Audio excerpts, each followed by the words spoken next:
जय हिंद मेरे प्यारे साथियों, स्वागत है मेरे यूट्यूब चैनल जॉब की जानकारी। तो दोस्तों, इस वीडियो में हम बात करने वाले हैं आईटीबीपी में special drive recruitment constable GD के आए हुए पदों के बारे में।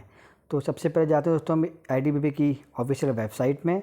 वहां जाने के बाद में आपने आईटीबीपी रिक्रूटमेंट में जाना है और यहाँ पे आप देखेंगे व्यू ऑल न्यूज़ में, जहाँ पे आपको पॉपअप दिख रहा होगा।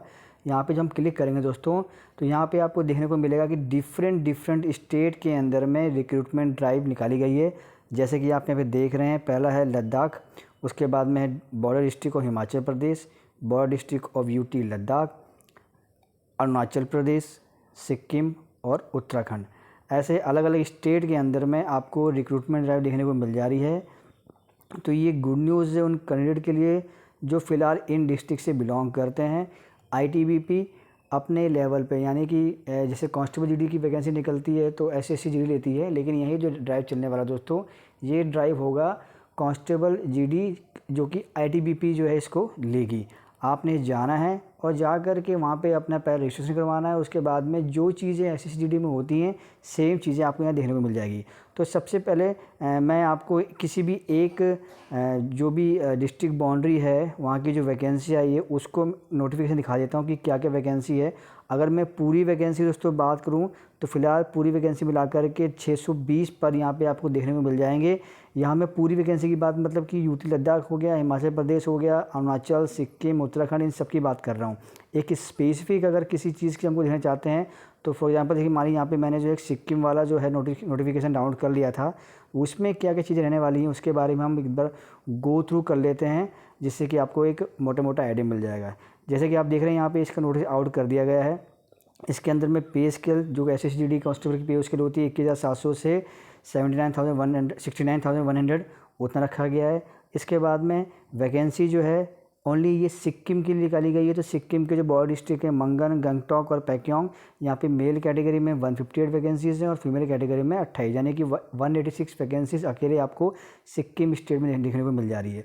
इसका प्रोसेस क्या है दोस्तों कि आपने पहले क्या जाना है, रिक्रूटमेंट सेंटर दिए गए वहाँ पर आपने जाना है। जैसे कि यहाँ पे 11 बटालियन आईटीबीपी पेंगोंग सिक्किम में मंगन डिस्ट्रिक्ट है, वहाँ पे 5 अक्टूबर से लेकर के 8 अक्टूबर के बीच में आपने जाना है सुबह 7 बजे। और 13 बटालियन आईटीबीपी लिंगडम सिक्किम, जो गैंगटंग और पैक्योंग के डिस्ट्रिक्ट रहने वाले कैंडिडेट हैं, उन्हें 5 अक्टूबर से 8 अक्टूबर के बीच में 7 बजे जाना है ऑन डेली बेसिस, और वहाँ जाकर के अपने डॉक्यूमेंटेशन करना है। डॉक्यूमेंटेशन में कुछ फॉर्म्स हैं जो बताऊंगा लास्ट में, कि वो फॉर्म्स आपको लेके जाने हैं और क्या क्या चीज़ें वहाँ पे करनी है वो चीज़ें मैं आपको लास्ट में बता दूंगा। अब बात करते हैं एलिजिबिलिटी कंडीशन की। तो दोस्तों यहाँ पे आपके जो एज मांगी गई है 18 से 23 साल। कट ऑफ डेट रखी गई है 1 अगस्त 2023। और जनरल कैटेगरी में जो बॉर्न बिटवीन डेट है वो है 2 अगस्त 2000 से लेकर के 1 अगस्त 2005। SC/ST कैटेगरी में है 2 अगस्त 1995 से 1 अगस्त 2005। और OBC कैटेगरी में है 2 अगस्त 1997 से 1 अगस्त 2005। तो ये डेट रखी गई है कि इसके बीच में आपका जन्म होना चाहिए। बात करें अगर आपको एज रिलैक्सेशन मिलेगा नहीं मिलेगा, तो डेफिनेटली यहाँ मिलेगा आपको। SC/ST में आपको 5 साल, OBC में 3 साल, एक्स सर्विसमैन में अगर जनरल कैटेगरी में तो 3 साल, एक्स सर्विसमैन और कोई SC/ST कैटेगरी में तो 8 साल, OBC कैटेगरी में 6 साल, और कोई गवर्नमेंट सर्वेंट है तो उसको 5 साल का छूट एज देखने को मिल जाएगा। बात करें एजुकेशन क्वालिफिकेशन, तो आप मैट्रिकुलेशन 10th पास होनी चाहिए किसी भी रिकॉग्नाइज्ड यूनिवर्सिटी या बोर्ड से। अब इसमें आपका जो फिजिकल स्टैंडर्ड होगा दोस्तों, वहाँ पे आपको देखने को मिल जाएगा जनरल, OBC और SC कैटेगरी के लिए हाइट चाहिए 160 सेंटीमीटर और चेस्ट चाहिए 77 सेंटीमीटर अनएक्सपेंडेड, बिना फुलाए हुए, और फुलाने के बाद आपकी 5 सेंटीमीटर तो फुलनी चाहिए।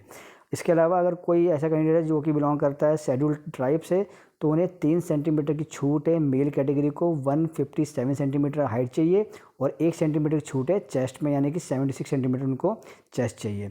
वहीं बात करें फीमेल कैटेगरी में, तो जनरल, OBC और SC कैटेगरी के लिए 152.4 सेंटीमीटर हाइट चाहिए और शेड्यूल ट्राइब कैटेगरी के लिए 147.5 सेंटीमीटर उनको हाइट चाहिए।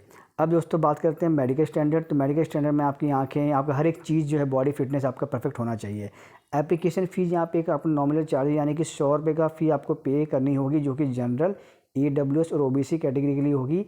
यहाँ पे फीमेल, SC/ST और एक्स सर्विसमैन कैंडिडेट के लिए फ़ीस एग्जेम्प्टेड, उनको कोई फ़ी नहीं ले जाएगा। आपको जो फ़ी है दोस्तों, इसका एक डिमांडर बनाना है। ये लिखा गया है inspector general eastern frontier headquarters ITBP police Lucknow Uttar Pradesh, इसके नाम पर आपको डिमांडर बनाना है।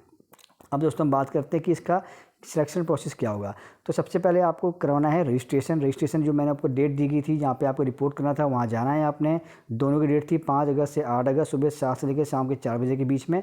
वहाँ जा कर के आपने फॉर्म लेके जाना है, एनेक्सर 1 एनेक्सर 2। ये जो फॉर्म होंगे आपको नीचे भी दिखा दूंगा कि किस फॉर्म को लेके जाना है। वहाँ जा कर के आपने फॉर्म को भर करके वहाँ सबमिट करना है। सबमिट करने के बाद फिर आपको पीएचटी और पीईटी के लिए डेट जो है दे दी जाएगी कब आपको वहाँ पे आना है। फिर आपका होगा सबसे पहले पीईटी टेस्ट। तो पीईटी टेस्ट में आपका मेल कैंडिडेट को 5 किलोमीटर रनिंग करनी होगी 24 मिनट में, फीमेल कैंडिडेट को 1.6 किलोमीटर रनिंग करनी होगी 8.5 मिनट में। अगर आपने क्वालिफाई कर लिया फिर आपका पीएचटी होगा। पीएचटी हो जाने के बाद में डॉक्यूमेंटेशन होगा, बायोमेट्रिक आइडेंटिफिकेशन होगा और उसके बाद में आपका होगा रिटन एग्जामिनेशन जो कि रहने वाला है 100 मार्क का। 100 क्वेश्चंस होंगे ऑब्जेक्टिव टाइप, 100 मार्क का पेपर होगा जिसके अंदर में general English, general knowledge, reasoning, general awareness और कुछ पार्ट मैथमेटिक्स का और इंग्लिश हिंदी का बारे में कुछ आपसे पूछा जाएगा। बात करें कि कितना मिनिमम मार्क चाहिए पास होंगे दोस्तों, तो जनरल कैटेगरी को 25%, ओबीसी ईडब्ल्यूएस को 20% और एससी एसटी कैटेगरी को भी 20% मार्क लेके आने होंगे, तभी आप पास माने जाएंगे। अब यहाँ पे एक बेनिफिट और है, अगर किसी कैंडिडेट के बाद में एनसीसी के सर्टिफिकेट हैं, वो एनसीसी सर्टिफिकेट होल्डर हैं, तो एनसीसी, एनसीसी बी और एनसीसी ए सर्टिफिकेट को इंसेंटिव बोनस मार्क दिए जाएंगे। जैसे कि एनसीसी सी सर्टिफिकेट वाले को 5%, एनसीसी बी सर्टिफिकेट को 3% और एनसीसी ए सर्टिफिकेट को 2% जो है इंसेंटिव मार्क अलग से दिए जाएंगे, जो कि अच्छा चीज़ है अगर आपके पास में एनसीसी का सर्टिफिकेट है। अब बात करते हैं कि वो फॉर्म कौन से थे। तो जब आप इस नोटिस को स्क्रॉल डाउन करेंगे, देखिए यहाँ पे एक पहला है एनेक्सचर 1 फॉर्म। इसको आपको प्रिंट आउट निकाल के भर देना है। यहाँ पे आपको अपनी पासपोर्ट साइज फ़ोटो भी लगा देनी है दोस्तों। उसके बाद नीचे एक आपको मिलेगा एनेक्सचर 2 फॉर्म। तो एनेक्सचर 2 फॉर्म ये रहा, ये सेम इसको भी आपने निकालना है, प्रिंट आउट करना है, यहाँ भी फ़ोटो लगा देनी है, आपने जो भी डिटेल्स है उसको भर देना है। अच्छे से भर के इन दोनों फॉर्म को लेके जाना है। आपने कहाँ लेके जाना है, जैसे मैंने बताया था आपको जाना दोस्तों, जो ऊपर यहाँ पे सेंटर का डेट दिया गया था, ये जो सेंटर की डेट दी गई है, ये मैं बात कर रहा हूँ सिक्किम स्टेट की। ये जो दिया गया है ये सिक्किम स्टेट का है, वेन्यू वहाँ के डिस्ट्रिक्ट के हिसाब से दिया गया है। ऐसे ही हिमाचल प्रदेश, अरुणाचल प्रदेश, लद्दाख, जो जिनका भी डिस्ट्रिक्ट दिया गया है, उन सब का सेपरेट डेट, सेपरेट नोटिस यहाँ पे आप डाउनलोड कर सकते हैं, जा कर के उसको रीड आउट कर सकते हैं।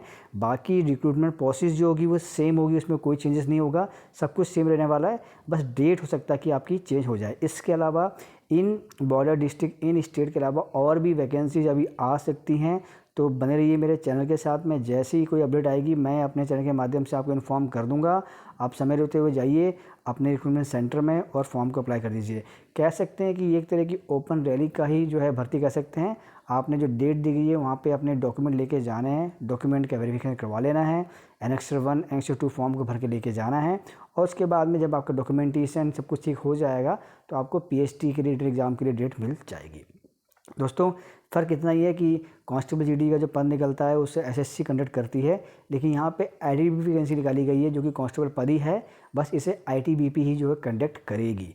तो दोस्तों वीडियो को ज़्यादा शेयर कीजिएगा। पहली बार मेरे चैनल में आए हैं तो चैनल को जो सब्सक्राइब कर लीजिएगा, ताकि फ्यूचर में आने वाली ऐसी इंपॉर्टेंट अपडेट मैं आपको अपने चैनल के माध्यम से पहुँचाता रहूँगा।